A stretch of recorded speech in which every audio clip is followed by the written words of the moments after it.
Hello students.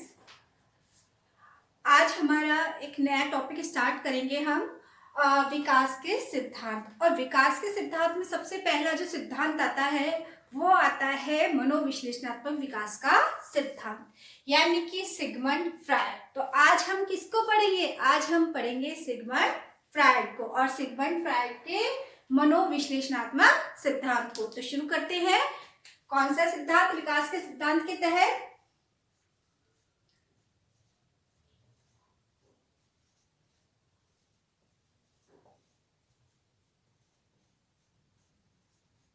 मनोविश्लेषणात्मक सिद्धांत किसने दिया था? ये सिद्धांत, विकास का ये सिद्धांत किसने दिया था? ये सिद्धांत दिया था किसने? Sigmund Freud. विकास का मनोविश्लेषणात्मक सिद्धांत किसने दिया था? सिगमंड फ्रायड ने। देखिए, सिगमंड फ्रायड ने मन के जो 3 अवस्थाएं बताई हैं, मन की कितनी अवस्थाएं बताई हैं? 3 अवस्थाएं। सिगमंड फ्रायड ने व्यक्ति के मन की 3 अवस्थाएं बताई हैं। एक तो है चेतन मन, ठीक है, ओके। दूसरा है अचेतन मन,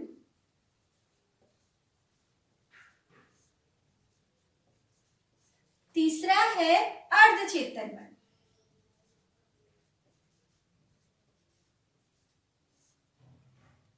इसको हम एक एग्जाम्पल से समझते हैं, ठीक है।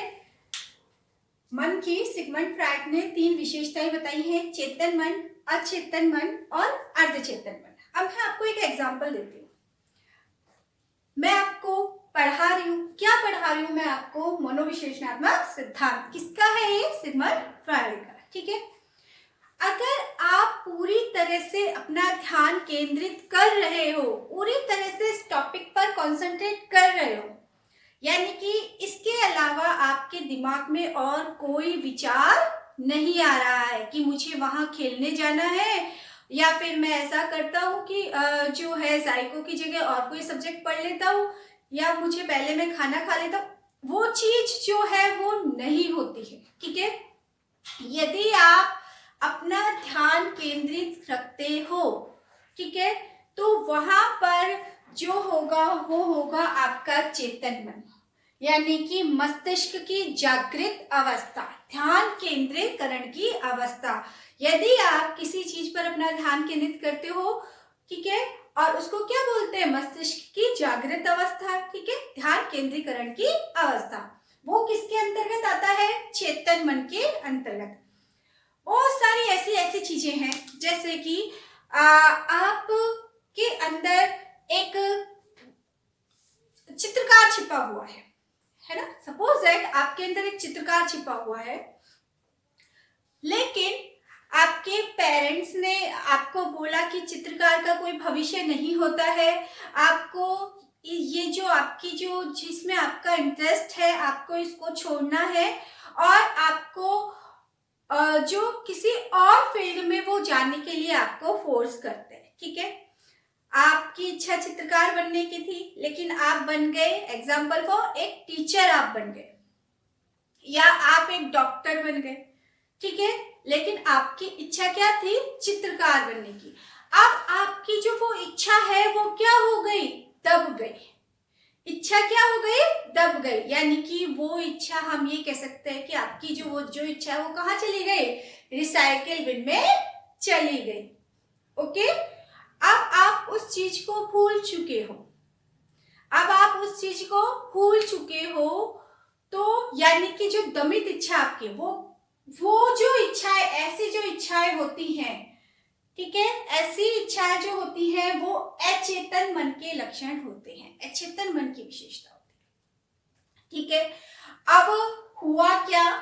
हुआ ये कि आप जो है आपने आप कहीं गए और वहां पर आपने बहुत सुंदर सुंदर पेंटिंग देखी, और वहां पर जब आपने पेंटिंग देखी और आपने किसी चित्रकार को चित्रकारी करते हुए देखा, तो एकदम से जो आपका जो मन है, जो इच्छाएं आपकी दब चुकी है, जिसको आप भूल गए हो, लेकिन उस चित्र करके वो वापस आपको याद आ गई, वो वापस क्या हो गई, आपको याद आ गई। तो ये जो मन होता है वो होता है अर्धचेतन मन। यहाँ पर किसी चीज को यानी कि प्रत्यक्ष में जीना, ठीक है, जो हो रहा है वर्तमान में, जो हो रहा है, ठीक है, या आप ध्यान केंद्रीकरण की अवस्था, आप वर्तमान में जो आप कॉन्सेंट्रेट कर रहे हो किसी चीज पर, ठीक है, वो होगा आपका चेतन मन। लेकिन जो ऐसी घटनाएं, जो तकलीफ देने वाली, बहुत सारी ऐसी घटनाएं हुई आपकी लाइफ में जो कि तकलीफ देने वाली थी, जिनको आप भूल जाना पसंद करते हो, भूल चुके हो, ठीक है, ऐसी इच्छाएं जो आपकी दब चुकी थी, ठीक है, वो किस में आती है, अचेतन मन में आती है। यानी कि जिन चीजों को हम किस में डाल देते हैं, रिसाइकिल बिन में डाल देते हैं। लेकिन किसी रीजन से, किसी ना किसी कारणवश जब ऐसी घटनाएं हमारे सामने होती हैं तो आपको आपकी जो घटना जो आपके साथ में हुई थी, भूली हुई, वो घटना आपको याद आ जाती है।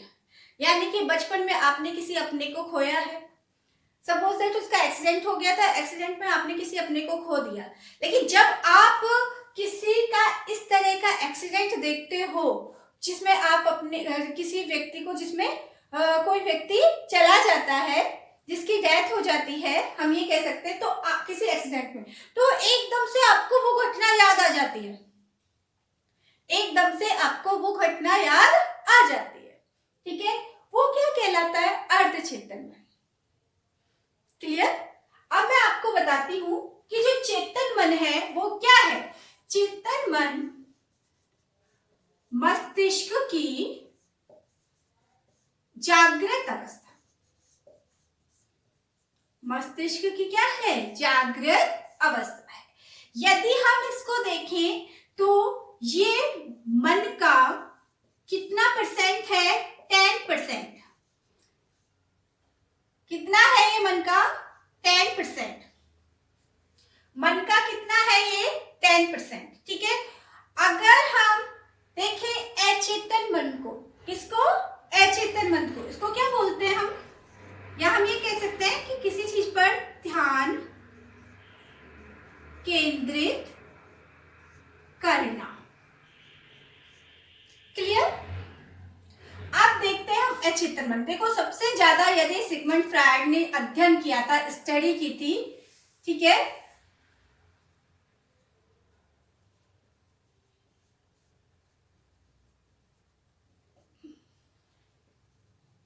सबसे ज्यादा जिस चीज का अध्ययन किया था वो किया था कौन से मन का, अचेतन मन का।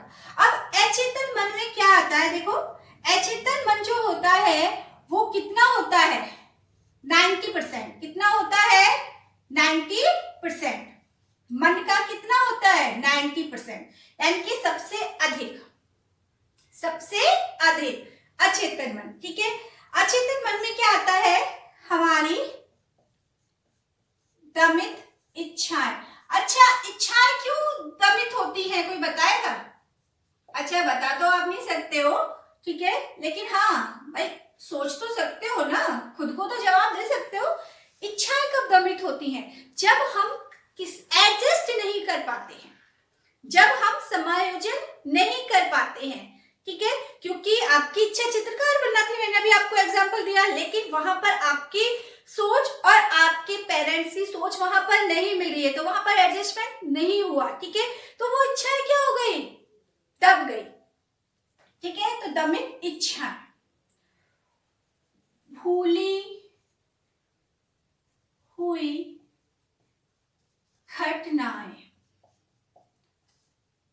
ठीक है, दुखद घटना, ये सब चीजें किसके अंतर्गत आती हैं, अचेतन मन के अंतर्गत आती है, जिनको हम भूल चुके हैं, जिनको हम रिसाइकिल बिन में हमने डाल दिया है। लेकिन क्योंकि अगर ऐसी ही घटना हम कहीं देखते हैं या इस तरह के हम कहीं देखते हैं जिनको हम भूल चुके हैं, वो चीज हमारे सामने आती है तो हमको वापस से वो चीज याद आ जाती है। यदि हम इसका देखो, जो अर्धचेतन मन होता है ना, वो चेतन और अचेतन मन के बीच की अवस्था होती है। अर्धचेतन मन चेतन वह अचेतन मन के बीच की अवस्था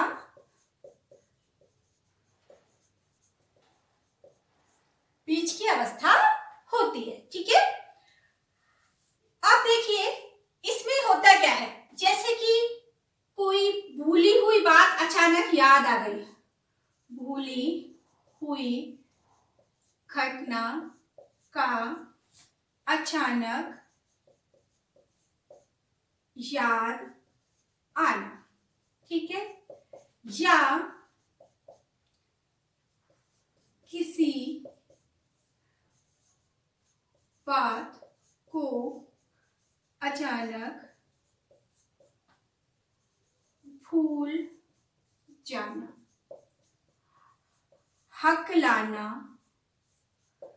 ठीक है, अटकना, ये सारे जो विशेषता, ये सारे जो लक्षण हैं वो सब किसके हैं, अर्धचेतन मन के।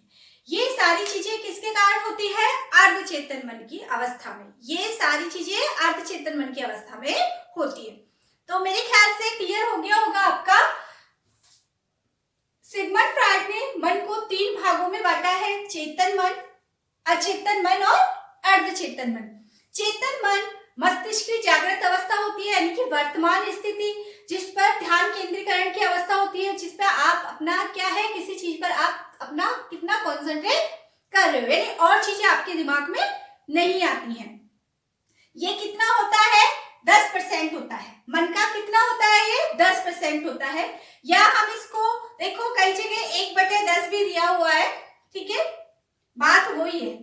ठीक है, इसी प्रकार यदि अचेतन मन का कहते हैं तो ये मन का कितना परसेंट होता है, 90% होता है। मन का कितना होता है, 90% होता है इसमें। और इसमें क्या आता है, जैसे दमित इच्छाएं, भूली हुई घटनाएं या दुखद घटनाएं, ऐसी चीजें जो कि हम भूल चुके हैं, वो अचेतन मन में आती है।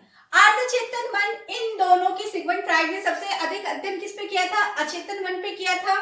इन दोनों के बीच की अवस्था को क्या बोलते हैं, अर्धचेतन मन बोलते हैं। ठीक है, इस मन में क्या है कि भूली हुई घटनाएं अचानक से किसी कारण से याद आ जाना, या फिर अचानक किसी चीज को भूल जाना, या हकलाना, या अटकना, ये सारे जो लक्षण है वो किसके हैं, अर्धचेतन मन की। ठीक है, तो मेरे ख्याल से ये चीज आपकी समझ में आ गई होगी। सिगमंड फ्रायड के जो मनोविश्लेषणात्मक सिद्धांत है उसमें मन को कितने भागों में बांटा है, 3 भागों में बांटा है। ठीक है, आप स्क्रीनशॉट ले लीजिए। इसके बाद में मैं आपको बताऊंगी इन्होंने व्यक्तित्व की संरचना का जो वर्गीकरण किया है, वो बहुत इंपॉर्टेंट है। ये दोनों चीजें, व्यक्तित्व की संरचना का जो वर्गीकरण किया है, एक ईगो, सुपर ईगो के रूप में, बहुत बहुत इंपॉर्टेंट है। कई बार क्वेश्चन इसमें से आ चुके हैं।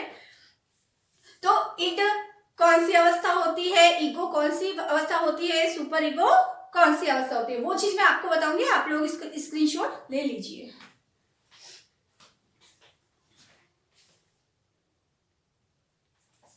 तो देखिए, अब मैं आपको बताती हूँ कि सिगमंड फ्रायड के अनुसार व्यक्तित्व की संरचना। तो देखो, सिगमंड फ्रायड ने व्यक्तित्व की संरचना को, या व्यक्तित्व का निर्माण जो है, वो उन्होंने क्या माना है, इन 3 घटकों से मिलकर के व्यक्तित्व का निर्माण होता है इनके अकॉर्डिंग। पहला क्या है, इड। ठीक है, दूसरा क्या है, ईगो, और तीसरा क्या है, सुपर ईगो। ये बताने से पहले फिर से मैं आपको एक एग्जांपल देती हूँ। एग्जांपल ये कि सपोज दैट 3 फ्रेंड थे। ठीक है, तीनों दोस्तों को बहुत ज्यादा क्या लगी थी, भूख लगी थी। 3 दोस्त थे, तीनों दोस्तों को बहुत ज्यादा भूख लगी थी। उन्होंने क्या देखा, उन्होंने रास्ते में एक चाट बनाने वाले को देखा। तीनों ने देखा, रास्ते में चाट बनाने वाले को तीनों ने देखा, और क्योंकि उनको बहुत भूख लग रही थी तो उनका मन था उसको देख करके चाट को खाने का। अब पहला जो दोस्त है, पहला दोस्त क्या करता है, पहला दोस्त चाट वाले के पास में जाता है। ठीक है, चाट वाले को क्या करता है, धमकाता है। ठीक है, क्या करता है, धमकाता है, और जबरदस्ती उससे चाट लेता है। अब एक्चुअली होता क्या है, तीनों के पास पैसे नहीं होते हैं। अब तीनों के पास पैसे नहीं होते हैं, लेकिन तीनों को भूख लगी है जबरदस्त वाली, ठीक है। उनमें से पहला दोस्त क्या करता है, क्योंकि पैसे नहीं होते हैं लेकिन उसको भूख लगी है, तो वो कैसे भी करके उसको तो अपनी भूख मिटानी है, उसके कोई फर्क नहीं पड़ता, ठीक है। तो वो क्या करता है, चाट वाले के पास गया। चाट वाले के पास जाने के बाद में चाट वाले को क्या किया, इसने धमकाया, उसके साथ जबरदस्ती की और चाट लेके खा लिया। क्लियर। अब दूसरा दोस्त आता है। कौन सा दोस्त, दूसरा दोस्त आता है। वो क्या करता है, वो उसको भूख तो लगी है, वो चाट खाना तो चाहता है, लेकिन एकदम से वो क्या हो जाता है, वो थोड़ा रुक जाता है। उसको याद आता है कि अगर मैं इसके साथ में जबरदस्ती करूंगा, इसके साथ लड़ करके या जबरदस्ती चोरी करके मैं चाट ले लूंगा, ठीक है, तो क्या होगा, तो मुझे ये पुलिस में कंप्लेंट कर देगा और ये सही नहीं होगा। अगर मेरे घर वालों को, मेरे पेरेंट्स को पता चल जाएगा तो वो भी मुझे डांटेंगे, पनिश करेंगे, और या फिर पुलिस मुझे पकड़ करके ले जाएगी, मुझे जेल होगी, ऐसा सब कुछ वो सोच लेता है। यानी कि वो क्या करता है, वो जो भी उसके साथ में होने, ऐसा करने से जो उसके साथ होने वाला है उसको पहले से उसको सोच करके वो रुक जाता है। उसको सोच के क्या करता है, वो रुक जाता है, लेकिन वो चाट नहीं खाता, नहीं लेता। यानी कि भविष्य में होने वाले खतरों से डर करके वो गलत काम करने से रुक जाता है।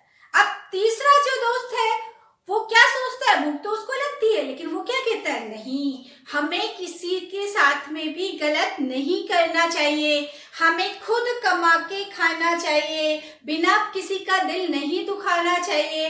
अगर मैं इससे बिना पैसों के इससे अगर चाट खा लूंगा तो इसको तकलीफ होगी, ये गलत होगा। यानी कि जिसको हम क्या बोलते हैं, देवता समान बोलते हैं ना कई बार कई लोगों को हम, अरे उसकी क्या बात करी, वो पर्सन तो बिल्कुल कैसा है, देवता के समान है, बोलते हैं। तो इस तरह से तीनों दोस्त, ठीक है, और तीनों का जो व्यक्तित्व है वो क्या अलग अलग है, तीनों की सोच है वो अलग अलग हुई। अब पहला जो दोस्त है, जो क्या करता है कि कैसे भी करके, चोरी करके, टक्कर डाल के, कैसे भी करके, जबरदस्ती करके उसने चाट खा ली ना, ठीक है। वो कौन सी अवस्था होती है, कौन सी अवस्था होती है, वो होती है ईड की अवस्था। कौन सी अवस्था, ईड की। और ईड को हम क्या बोलते हैं, अगर ईड को इदम, क्या बोलते हैं, ईड को इदम, ठीक है। इसको सुखवादी अवस्था में, यानी कि भाड़ में जाओ, होगा जैसे आज है, कैसे भी करके अपना काम निकालना, भाड़ में जाए जनता। क्या बोलते हैं, अपना काम बनता, भाड़ में जाए जनता। उनके कोई फर्क नहीं पड़ता है, वो किसी के बारे में नहीं सोचते हैं। उनको अगर कुछ चीज चाहिए तो चाहे वो चोरी करके लेंगे, चाहे कैसे भी लेंगे, उनको अपनी इच्छा पूरी करनी है, कैसे भी करके गलत सही तरीके से वो अपनी इच्छा पूरी करेंगे। ऐसे लोग किसके अंतर्गत आते हैं, ईद के अंतर्गत, यानी इदम वाला भाव उनके अंदर होता है, ठीक है। और यहाँ पर अपने भविष्य के खतरों की, कहते हैं ना कि नहीं, चोरी करना गलत बात है, अरे कोई नहीं देख रहा तो क्या है, भगवान तो देख रहा है, और आज तुम जो करोगे भगवान उसका पनिशमेंट तुमको जरूर देगा। यानी कि पहले से ही भाप जाते हैं वो, यानी जो भी काम, गलत काम करने से पहले गलत काम से होने वाले खतरों से वो भाप जाते हैं, इसलिए गलत काम करने से रुक जाते हैं, गलत काम करने से रुक जाते हैं, ठीक है। वो किसके अंतर्गत आता है, ईगो। और ईगो को हम क्या बोलते हैं हिंदी में, अहम, अहम, ठीक है। ये कौन सी अवस्था हो गई, अहम वाली। और जहां पर जो कहते हैं ना कि हमें किसी के साथ गलत नहीं करना चाहिए, हमें जो क्या कहते हैं, किसी का दिल नहीं दुखाना चाहिए, चाहे खुद तकलीफ में रहो लेकिन किसी को तकलीफ में नहीं डालना चाहिए। वो जो बड़ी बड़ी बातें करते हैं, बहुत जिसको हम किस श्रेणी में देते हैं, देवता समान मनुष्य। ऐसे मनुष्यों को हम क्या बोलते हैं कि वो तो बिल्कुल गाय है, गाय बिल्कुल कैसा है, देवता समान है वो तो, ठीक है। तो इसको हम क्या बोलते हैं, para अहम।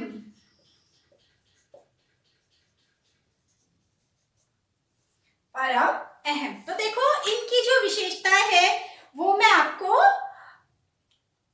बताने जा रही हूं, इन ईगो और सुपर ईगो।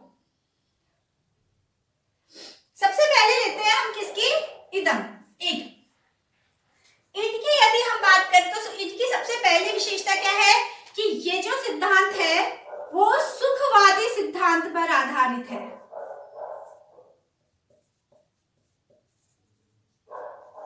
इसको हम सुखवादी सिद्धांत भी बोलते हैं क्योंकि यहाँ पर इस तरह का जो व्यक्तित्व वाला जो मनुष्य होता है उसमें क्या होता है, वो सिर्फ कैसे भी करके जो है अपनी इच्छाओं को पूरी करता है। इसीलिए क्या है, जैसे कि वो पहला दोस्त था, उसको भूख लगी, उसने नहीं सोचा कि भविष्य में क्या होगा, उसने कैसे भी करके चाहे चोरी करके खाया, चाहे उसको धमका के खाया, छीन के खाया, लेकिन उसने खा लिया, अपनी पूरी इच्छा जो है उसने पूरी कर ली ना, अपना पेट तो उसने भर लिया ना, ठीक है, भूखा तो नहीं रहा, तो उसको किसकी प्राप्ति हुई, सुख की प्राप्ति हुई ना।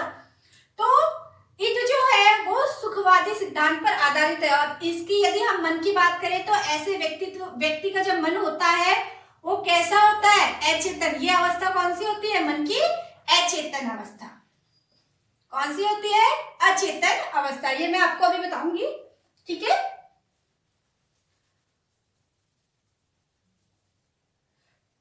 दूसरा जो आता है,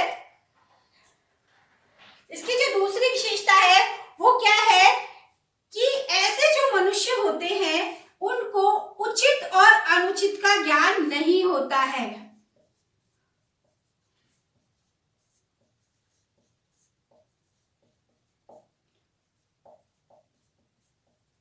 उचित और अनुचित का ज्ञान नहीं होता है। क्या सही है क्या गलत है इससे उनको कोई मतलब नहीं है। उनको क्या करना है, उनको कैसे भी करके अपनी इच्छा पूरी करनी है, ठीक है। या फिर हम क्या कह सकते हैं, हम ये भी कह सकते हैं कि वो छीन लो के सिद्धांत पर आधारित होता है कि कैसे भी करके अपनी इच्छा पूरी करो और छीन लो। इच्छा पूर्ति के लिए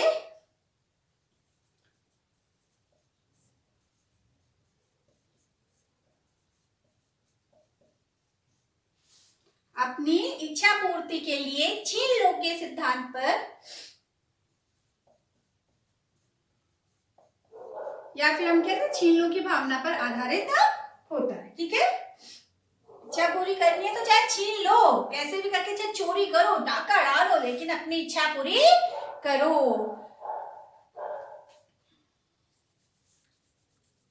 ये जो अवस्था होती है कौन सी, ईद, वो क्या करती है, इच्छाओं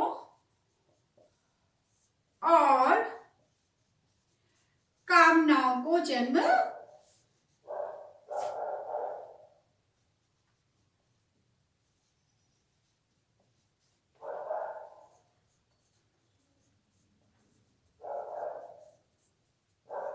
ये इसकी क्या हो गई, किसकी क्या हो गई, ईद की विशेषता है। क्या है, पहली विशेषता क्या है, ये सुखवादी सिद्धांत पर आधारित है। दूसरी विशेषता क्या है, उचित अनुचित का ज्ञान इनको नहीं होता है। तीसरी विशेषता क्या है, इच्छा पूर्ति के लिए छीन लो का निर्देश जो है ये इनके दिमाग में आता है। इच्छा और कामनाओं, इस अवस्था में क्या होती है, इच्छा और कामनाओं को जन्म देती है ना।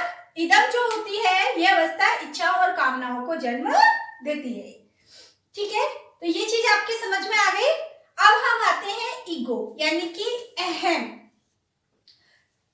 ईगो यानी कि जो कि भविष्य के खतरे को भांप जाते हैं, ऐसे मनुष्य जो कि भविष्य के खतरे को भांपते हुए या भविष्य की सोच करके कुछ भी गलत करने से रुक जाते हैं, ठीक है। तो हम देखो ईगो को क्या, इसको जो है इस मन को क्या दिया गया है, वकील की संज्ञा दी गई है। यानी कि कौन किसको जो है वकील की संज्ञा दी गई है, किसको वकील माना है, ईगो, अहम को। ठीक है। यदि इस तरह के व्यक्तित्व वाले जो व्यक्ति होते हैं उनको किसकी संज्ञा दी गई है? वकील की संज्ञा दी गई है। ठीक है, यानी कि मन का वकील, या हम ये भी लिख सकते हैं मन के वकील की। ठीक है, ये इसकी क्या हो गई? पहली विशेषता। दूसरी विशेषता इसकी जो होगी वो ये होगी कि कार्य के परिणाम की जानकारी।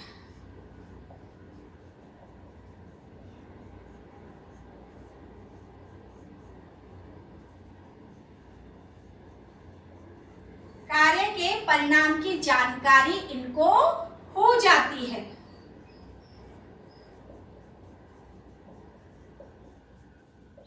और यही कारण, यही जो रीजन है वो ईगो को जन्म देता है, इस अवस्था को जन्म देता है। कौन सा? कार्य के परिणाम की। यदि जैसे कि मैंने आपको एग्जांपल दिया था कि अगर वो जबरदस्ती छीन लेता, चोरी करता, तो उसको उसके दिमाग में एकदम से क्या आया कि नहीं, अगर मैं ऐसा करूंगा तो पुलिस मुझे पेरेंट्स डांटेंगे और पुलिस मुझे पकड़ करके ले जाएगी, मुझे मारेगी, मुझे पनिशमेंट मिलेगा।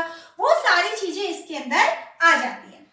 अगर हम तीसरी विशेषता की बात करें तो इसकी तीसरी विशेषता क्या है? इसकी तीसरी विशेषता क्या है कि वो भविष्य को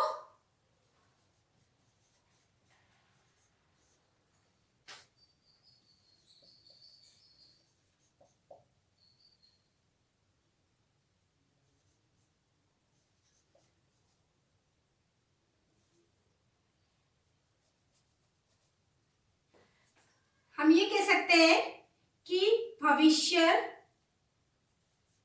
में जो परिणाम, हालांकि जो ये है वो ही सेम है तो इसको लिखने की जरूरत नहीं है, बात वही है, घुमा के जो इसको बता दिया है, बात वही है कि भविष्य जो ये क्या होता है, ये भविष्य को भाप जाता है कि अगर ऐसा करेंगे तो इसका परिणाम ये निकलेगा, तो वो पहले से ही इस चीज को क्या है, सोच लेता है, भाप लेता है। ठीक है, अब हम देखो ईगो की एक चीज और मैं बात बताती हूँ आपको कि ये जो होता है सुपर ईगो और इड और सुपर ईगो, यानी कि इदम और परम अहम। ठीक है, इन दोनों को,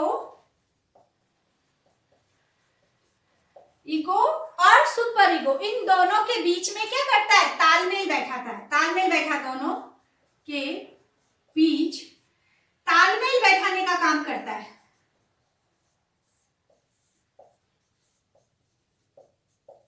यानी कि देखो भूख लग रही है, वो चाहता है कैसे भी करके खाना जो है प्राप्त करना। ठीक है, तो ये क्या हो गया?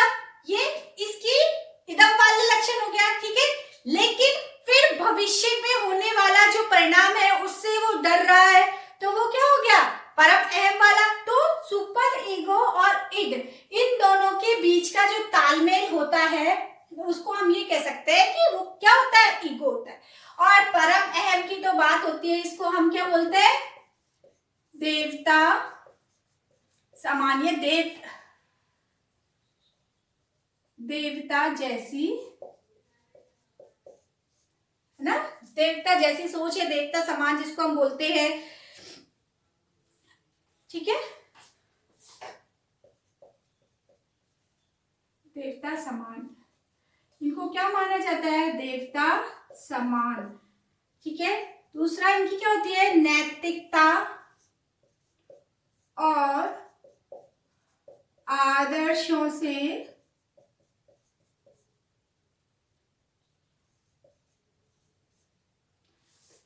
नैतिकता और आदर्श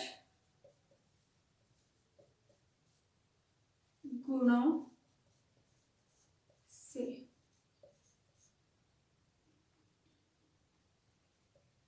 ठीक है, जिनके अंदर नैतिकता और आदर्श जो होते हैं वो जिनके अंदर हो। ठीक है, नैतिकता और आदर्श जैसे गुण जिनके अंदर हो। तीसरी इसकी विशेषता क्या होती है कि ये जो परम अहम सुपर ईगो की स्थिति होती है वो व्यक्ति को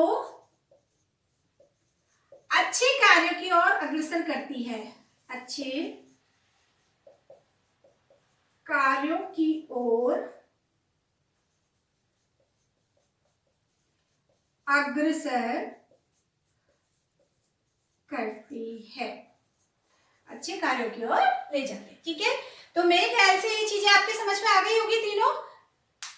इड, इदम, ईगो, अहम, सुपर ईगो, परम अहम। ठीक है, यदि हमारा दिमाग कैसे भी करके किसी चीज को, जो हमारी इच्छा है उसको पूरी करना है, कैसे भी करके करना है, ये सोचता है, तो हमारा व्यक्तित्व कैसा है, इड की तरह। और यदि हमारा मन भविष्य को सोच करके आज गलत काम करने से हमारा जो भविष्य का जो परिणाम है, उस परिणाम के डर से हम गलत काम करने से खुद को रोक लेते हैं, यानी कि हम किसके अंतर्गत आते हैं, ईगो के अंतर्गत। और यदि सुपर ईगो की, तो हम क्या है, हम कोई कभी गलत काम के बारे में सोच भी नहीं सकते, तो भविष्य की सोचने की तो दूर की बात है। ठीक है, हम कैसे हैं, देवता समान है, लेकिन हम ऐसे बहुत कम होते हैं। हम कैसे होते हैं, हम ऐसे होते हैं। ठीक है, और हम ऐसे भी हो सकते हैं। ठीक है, तो मेरे ख्याल से समझ में आ गया होगा आपके कि मन की तीनों विशेषताएं, चेतन, अचेतन। देखो, हाँ, एक चीज और मैं बता दूं, इड जो होता है ना, वो किसकी विशेषता होती है, ये अचेतन मन वाले व्यक्ति की विशेषता होती है। अचेतन मन वाले व्यक्ति की विशेषता कौन सी होती है, इड होती है। जबकि अहम जो होता है ना, वो चेतन मन की विशेषता होती है। ठीक है, ये चेतन मन जो होता है वो इस तरह के व्यक्तित्व वाले व्यक्तियों का होता है, और यदि अचेतन मन जो होता है वो ये इदम वाले जो व्यक्तित्व वाले व्यक्ति होते हैं उनका होता है। ठीक है, तो मेरे ख्याल से ये चीज आपके समझ में आ गई होगी। इसके बाद आप चाहो तो एक बार इसका स्क्रीनशॉट ले लो,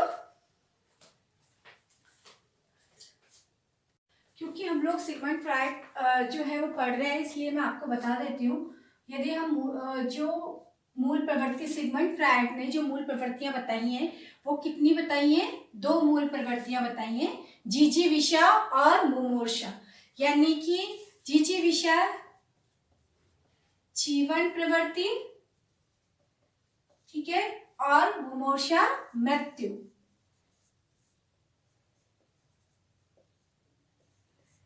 ठीक है, जीवन प्रवृत्ति और मृत्यु प्रवृत्ति, इस तरह से 2 मूल प्रवृत्तियां इन्होंने बताई हैं। किसने, सिगमंड फ्रायड ने। यदि पूछ लिया जाए तो, हालांकि मैं बाद में एक्सप्लेन इसको कर दूंगी जब टॉपिक आएगा, तो टॉपिक स्वयं मोह का मैंने आपको बता दिया था। स्वयं मोह की अवस्था, जो कि कौन सी अवस्था किसमें होती है, शैशवावस्था में, शैशव अवस्था। इसमें क्या होता है कि इसमें क्या होता है कि जो शिशु होता है वो खुद से प्रेम करता है, या अपने आप में खुद में क्या रहता है, खुद में मस्त रहता है, खुद में मस्त रहता है। इसीलिए जो है सिगमंड फ्रायड ने इसको क्या नाम दिया था, नार्सिसिज्म। क्या नाम दिया था, नार्सिसिज्म। शैशवावस्था में ये अवस्था कब होती है, शैशवावस्था में स्वयंमोह की अवस्था जो होती है उसको नाम दिया था किसने, सिगमंड फ्रायड ने नार्सिसिज्म नाम दिया था। वो इसलिए दिया था कि शैशवावस्था में बच्चा खुद से बहुत प्यार करता है और खुद में मस्त रहता है। तीसरा है ऑडिपस और इलेक्ट्रा ग्रंथियां। ये जो नाम दिया था ये भी सिगमंड फ्रायड ने दिया था।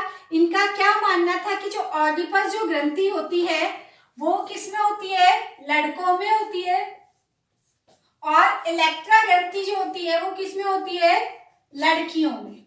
किसमें होती है, लड़कियों में पाई जाती है ग्रंथियां। ठीक है, लड़के क्या करते हैं, इसकी वजह से अपनी माँ के करीब रहते हैं, यानी कि अपनी माँ से बहुत प्यार करते। ठीक है, और लड़कियां किसके करीब रहती है, अपने पिता के करीब रहती हैं, यानी कि अपने पिता को वो बहुत प्यार करती है। ठीक है, किसके कारण, ऑडिपस और इलेक्ट्रा ग्रंथियों के कारण। ये भी किसने बताया था, सिगमंड फ्रायड ने। लिपिडो, देखो लिपिडो जो नाम है वो किसने दिया था, सिगमंड फ्रायड ने दिया था। इन्होंने ये जो नाम है वो काम प्रवृत्ति को ये नाम उन्होंने दिया था। काम की जो प्रवृत्ति होती है उसको नाम दिया था सिगमंड फ्रायड ने लिबिडो। ये भी बहुत इंपॉर्टेंट है, ठीक है। ये चीजें जो है सिगमंड फ्रायड से रिलेटेड टॉप पॉइंट्स हैं जो कि मैंने आपको क्लियर कर दिए हैं, और ये सारे पॉइंट्स बहुत ही इंपॉर्टेंट है, ठीक है। तो आज हमने सिगमंड फ्रायड का मनोविश्लेषणात्मक सिद्धांत पढ़ा। उसमें जो है हमने मन की तीनों जो अवस्थाएं हैं वो हमने पढ़ी, चेतन, अचेतन और अर्धचेतन मन। इसी तरह से इन्होंने जो व्यक्तित्व की संरचना जो है उसका वर्गीकरण किया था 3 आधार पर, ईगो, सुपर ईगो, इसके बारे में मैंने आपको बताया। और जो और भी जो सिगमंड फ्रायड से रिलेटेड जो मेन चीजें हैं वो मैंने आपको बता दी। इन्होंने 2 मूल प्रवृत्तियां बताई है, जिजीविषा और मुमूर्षा, जीवन मूल प्रवृत्ति और मृत्यु मूल प्रवृत्ति। स्वयं मोह की अवस्था को इन्होंने नार्सिसिज्म नाम दिया था, जो कि शैशवावस्था में होती है, जिसमें वो इसलिए दिया था क्योंकि बालक खुद में मस्त रहता है। ऑडिपस और इलेक्ट्रा ग्रंथियों का प्रयोग भी इन्होंने ही किया था सबसे पहले सिगमंड फ्रायड ने। इनका मानना था कि ऑडिपस ग्रंथि लड़कों में होती है और इलेक्ट्रा ग्रंथि लड़कियों में होती है। इन्हीं ग्रंथियों की वजह से लड़के माँ के करीब होते हैं और लड़कियां अपने पिता के करीब होती हैं, ठीक है। लिबिडो की यदि हम बात करें तो लिबिडो भी नाम इन्होंने दिया था, जो काम प्रवृत्ति है उनको नाम दिया था, जो काम की प्रवृत्ति है उनको नाम दिया था लिबिडो, ठीक है। वो किसने दिया था? सिगमंड फ्रायड ने, ठीक है। तो मेरे ख्याल से ये चीज आज आपकी क्लियर हो गई होगी। तो आज के लिए इतना ही काफी है। धन्यवाद।